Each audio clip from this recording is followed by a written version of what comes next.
I thought it was a prank. I thought she wasn't real. I'm sorry, Ken. This isn't a story I want to tell. It's one I have to. It's been in my nightmares for years now, and I need to get it out of my chest before it eats the rest of me. What I'm about to tell you is true, or at least it's what I believe happened. This is mine. I'll call him Ken, not his real name. I'm changing every name in this story out of respect for the people still living with this. Ken was the shy kind of kid, the kind who hid in his room the second things got overwhelming. I was the only one who got through to him. I slid a little toy dinosaur under his door once while he was hiding. He grabbed it, waited a minute, then opened the door. His whole room was covered in dinosaurs after that. We grew up together, same school, year after year. By middle school, my obsession had shifted from dinosaurs to the supernatural. Forums, cryptid hunts, all of it. I used to drag Ken into the woods at night with a flashlight, looking for things that probably weren't there. He'd always trail behind me, begging me to turn back. I never listened. I thought I was invincible. By high school, he had a girlfriend. I'll call her Amy. We worked together too, as nurses' aides. He told me once, I like helping people. Matching bracelets, inside jokes, the kind of thing you only see in movies. I used to be a little jealous, if I'm honest. Everyone was doing fine.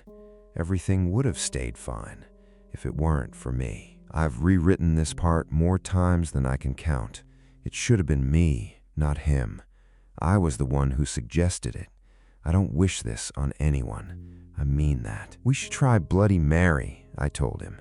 He tilted his head. The cocktail? No, I said. The challenge, the myth. He rolled his eyes. Let me guess, she curses me or tells me the future? You in or not? I've got dinner with Amy's family tonight.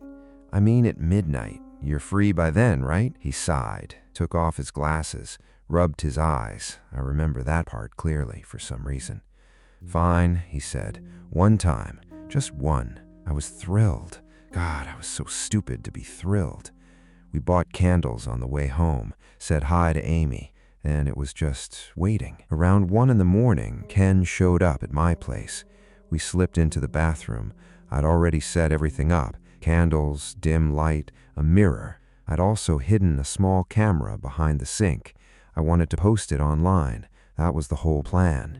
I explained the rules. He nodded along, half amused. The bathroom light was orange, dim. I remember it flickering. Ken slouched his shoulders. Today, I'm going to perform this Bloody Mary thing. He turned to the mirror. The air went cold. It was the middle of summer. Bloody Mary, he said, staring into the glass.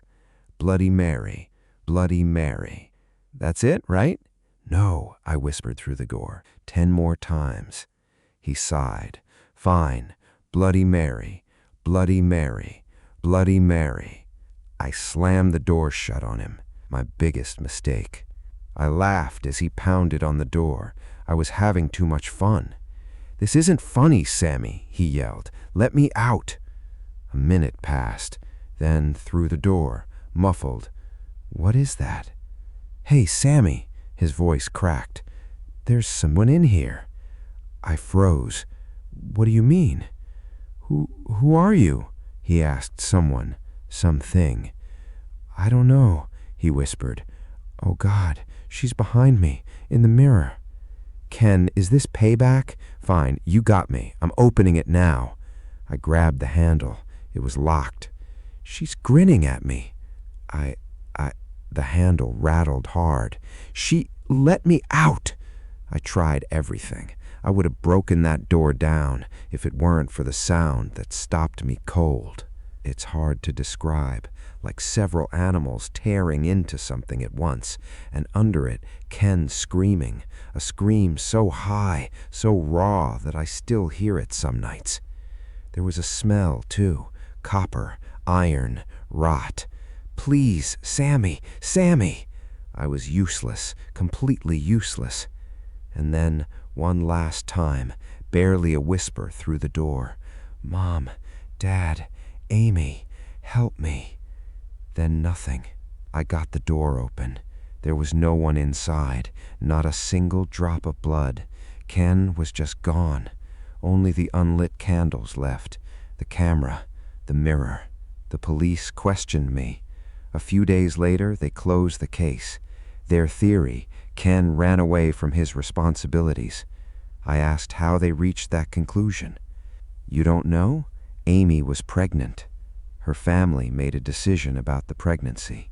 Amy and her parents left town not long after. The whole town landed on one verdict. Ken was a coward, selfish, ran from his own kid. I never corrected them. Correcting them meant explaining what actually happened, and who was going to believe that? Eventually, I made myself watch the hidden camera footage back. For a split second, while Ken was locked in, I saw her, a shadowy shape of a woman in the mirror, grinning, her head snapped to one side. But that wasn't the part that broke me. Ken was so fixed on her that he never noticed his own reflection had stopped matching him. In the footage, his reflection turned, slowly, and looked directly into the hidden camera, and smiled. A smile that reached both ears. That's when the candles went out. The camera tipped over.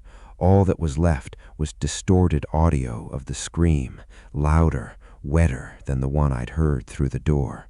Nobody believed the weird kid who spent his nights hunting cryptids in the woods. With no leads and no body, the case just went cold. Ken's name stayed ruined.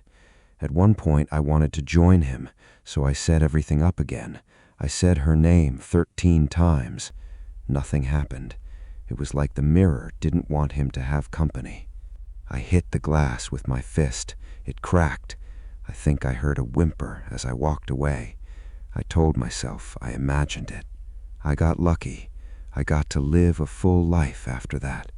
It was hard for a long time, but I had my family and eventually my wife. But I never forgot him.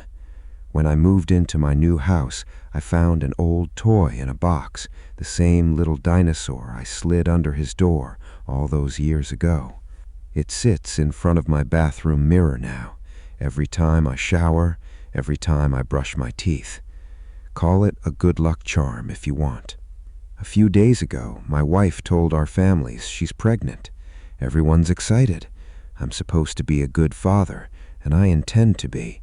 I just hope my kid doesn't mind that I've been holding on to someone else's toy all this time. I'll make sure my child has every toy I can find. I think Amy would have done the same for hers. Anyway, it's 1 a.m. I still haven't brushed my teeth, and I really need to get that flickering bathroom light fixed. I won't be around to answer questions for a while, but I'll check back when I can. Good night. If you think Sammy's telling the truth, drop a comment that says real. If you think this is just guilt talking, drop a comment that says hoax. And maybe, just to be safe, don't say her name 3 times tonight. See you in the next one. Until then, keep the lights on.